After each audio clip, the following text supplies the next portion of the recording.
Welcome back. Me? 6:44. I'm going to do this bit. Go on. 6:44 and 44 seconds as well. Right, let's take a look at some of the newspaper front pages, shall we?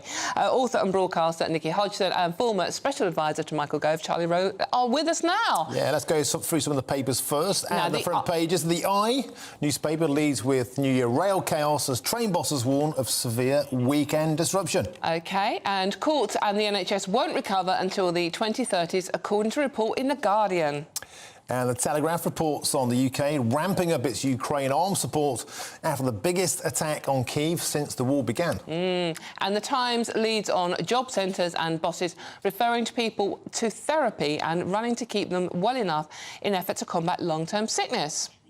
And finally, the Daily Mirror says it's honours list farce once again, with charity heroes Kevin Sinfield and Rob Burrow missing out on knighthoods once again. Right, joining us to go through some of the day's headlines is author and broadcaster Nicky Hodgson and former special advisor to Michael Gove, Charlie Rowe.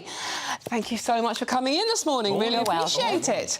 Right, OK, who wants to go first? Charlie, we'll just start with you, shall we? You've picked out the Telegraph front page, which is the UK ramps up Ukraine arms after Kiev attack. Yeah, that's absolutely right. And I thought that this would probably be on more front pages. It probably deserves to be on more front pages than what it actually is. It's quite a bad thing, isn't it, this attack? It's the heaviest since the start of the war. You're absolutely right. And 158 air raid missiles from Russia into Kiev, the biggest since the start of the war. The war's been going on now for 3 years as we go into the new year. And I think we've kind of... we've seen the conflict in Israel with Hamas, which has dominated headlines, I think, over the last weeks and months, rightly so, because that was an awful attack on the 7th of October. But this particular war is now at a very, very difficult crossroads where there are billions of pounds and dollars being held up either at the US Congress or by the EU. Hungary is vetoing another economic package from Western leaders to give support to Ukraine to bring this war to an end. And I think going into a new year, which should be full of hope and optimism for the whole, obviously for the UK, but for the EU and for the Western world, the idea that we could now actually be seeing Russia taking an advance in this conflict, and if Russia were to win in Ukraine, which would obviously put the West on the back foot, I think would be the most detrimental outcome. And so more needs to be done to make sure that we can support Ukraine and bring this sorry conflict to an end. OK, Nicky, back closer to home. It's the new year. People, obviously, are travelling around the country. Obviously, there's another blooming storm. Obviously, people are going to be phoning in sick left, right and centre. Happy New Year from the rail networks. Well, apparently, yes, it's all to do with winds of up to 75 miles per hour again. But we all know the truth. It's nothing to do with that at all. It's to do with chronic understaffing. It's to do with the strikes. It's to do with the fact that the government can't, get on with the rail unions. It's to do with them cancelling services left, right and centre. I mean, I got stuck in Doncaster 2 weeks ago and there were no trains at all on this Sunday, and my baby was at home. Luckily, I have a husband who cares for my baby as well, but I couldn't get back overnight to her. And they just said, well, you just have to wait till tomorrow. There's nothing put on, there's no buses, there's no support. I'm just kind of... I don't know, I've sort of given up on the trains, and I know that I'm in a privileged position to do that because so many of us rely on them. But what all they're saying is start your New Year's Eve journey very early, if you can. But, I mean, that makes no sense if you're going out on the town, does it? No, exactly. Load of rubbish. And isn't it ridiculous because, all the strikes this is referring to, it's basically, if they carry on like this, people are just going to stop using the trains and, they will find other means of transport, won't they? Absolutely. And it's quite interesting that I think, services like Uber are now starting to get involved in train services, if you've seen that. The idea of kind of like renationalising the railways is just so far away. Well, I've noticed over Christmas this year, like half the trains were cancelled. I was trying to get across country from Nottingham to Cheltenham. Like 4 out of 5 trains were cancelled. And when I phoned through, because I just felt a bit cross, it was just sickness. And it's like, well, last year it was strikes. Yeah. This year it's sickness. It just seems to me there's always an excuse, Charlie, for the trains not to run. No, quite right. Well, I'm making a journey this afternoon. I'm going to Newbury to see my friend in a pantomime. Good luck. Let's hope I make it back. All right, let's move on. Have you actually worked out how you're going to do it yet and whether you will get back? I mean, in theory, there are transport options available to you? There are. I think today, hopefully OK, but if it's not the train strikes or people off sick, then it'll be the weather. There'll be a rogue leaf on the tracks. Will hold me up, no doubt. That'll be the wrong kind of leaf, Charlie. Now then, a more sombre story we just touched upon there, the debt time bomb. What's going on here, Charlie?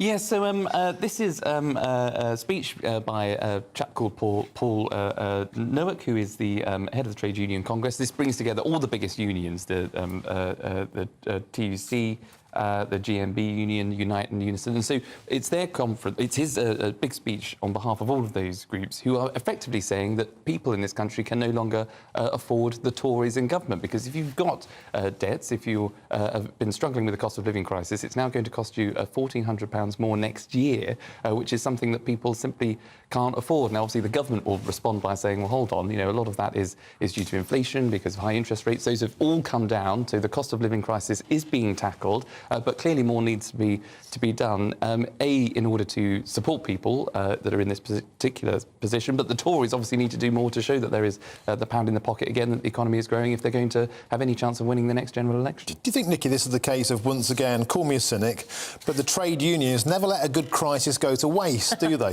Like they said during COVID, let's have loads of strikes so we can get salaries up because of keeping the kids out of school. Yeah. And now we know there's a cost of living crisis. We know that's been caused a lot by those lockdowns, and here we are again. The trade unions obviously want to cause a bit of trouble and go on strike. Is that yeah, well, and also it's the intersection of all these things, isn't it? It's like if people are on strike but they also don't have money, and maybe they're in a job where to strike you have to lose your wage, because some people do work like that. Yeah. Then of course they're going to be in debt. I'm not saying it's automatically a link there, but what I am saying is it's inevitable that debt from the cost of living crisis is going to carry over, and interest will just keep rising, and it's the kind of debt that destroys family life in particular. It makes it so difficult to have children, to raise anybody, to look after older parents. We've got to get on top of this. But yeah, the trade unions aren't necessarily helping here with this. I wonder if they'd be doing this sort of doom and gloom if the Labour Party were running government at the moment. Yeah. I suspect not. We're going to stay with you, Nicky, actually, because, hey, it's another good news story from the front of The Guardian, isn't it? Public services won't recover until the 2030s. Yes, again, what else do you want to think about 2024? Cheerful stories. We've got a few coming, actually, Dawn. But yeah, just to remind us again about how bad things are right now. This is basically saying that, if Labour do get into power next year, they will inherit a terrible, terrible public services situation, which they won't solve. So whatever they do, it will be a case of managing things, and then they'll probably get kicked out after a term, and then that will go back to the Tories or whoever else. I mean, it is just really depressing stuff, but I think it is good in a way to set public expectation. Do not expect that NHS backlog to come down next year. It won't. How much of all these two previous stories here, and in a sense the rail chaos, it all to me seems to come back to lockdowns. It's like we closed the economy down for 2 years. Kel-Surprise people protected the NHS. They stayed at home. We have massive backlog of NHS waiting lists. People got themselves in that over that period. We're now paying record taxes because of £2.6 trillion national debt. How much of an impact is that? And why aren't those kind of things, I'm digressing a bit, but that wasn't talked about in the COVID inquiry. No, which just kind of seems absolutely bonkers, doesn't it, when it's so relevant to the inquiry. I mean, I think what is so disturbing is this idea that we don't talk about lockdown anymore. Yeah. We don't analyse it. We don't try and learn from it. We don't think about whether we'll do it again. We just suffer as a result of having done it. And there's got to be a better way of thinking and talking about it in public discourse. Yeah, I totally agree. It's interesting. One of the doctors involved in the longer, harder, tougher lockdowns has got a gong. Yeah. Yeah. Huh? What do we make of that? Well, I mean, look, the NHS, I think, was at the front line of the whole crisis, and there'll be certain people that, in very difficult circumstances, had to make some very difficult decisions, and articulating things to the public that were either right or wrong. The inquiry needs to look into that. But I think, people that were working tirelessly out that whole situation do need to be honoured. But all I was going to say about this particular story goes back to what you were saying earlier on, Dawn, which is how much, can you just keep throwing money at public services? Yes. Because that is not going to solve the crisis. You can keep spending money on the NHS, you can keep spending money in the court service to reduce the backlogs. It's always only going to grow. So it's about reforming those public services to make sure that actually people that are using the NHS are actually in need. Going to the NHS or presenting yourself at A&E is not a first port of call, it's a last resort. It's becoming more healthy in our lives and taking responsibility to not use public services as much as we think that we're entitled to do. Being able to see a GP would be a good idea. Exactly. I think we've got a situation now where we've become too reliant on the state. We saw this thing yesterday about CRAP parents. And the fact that so many parents now seem to outsource their parenting to teachers. My missus is the TA at nursery level. She spends half a day changing nappies. Yeah. And I just think this whole situation has made us more and more dependent on the state. Yeah, I mean, the thing I would say about kind of nursery care, though, is that we have such a terrible childcare system in this country. You know, we've got all these women that want to go back to work and want to earn a living, support their families, have freedom, you know, have a bit of themselves back. And we don't support them to go back and do that. We could grow the economy by women going back to work if they were supported with the right childcare. It's a really decent investment. But I do take your point about, you know, this over-reliance, especially with the NHS. We didn't know how lucky we were 10 years ago or even 20 years ago, did we? Yeah.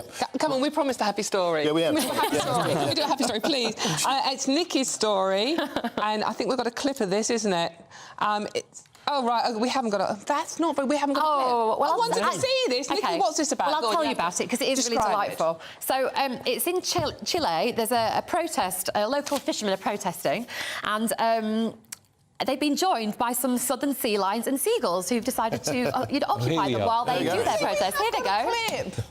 They're so cute. They're so sweet. I like they've got stuck in as well, supporting the fishermen. So if you can't see that, they're wrapping down there. Look, they're waddling down the road. Absolutely ginormous, yeah. OK, Nikki, Charlie, we have to leave it there. Superb stuff. Here's Alex Deakin with your weather.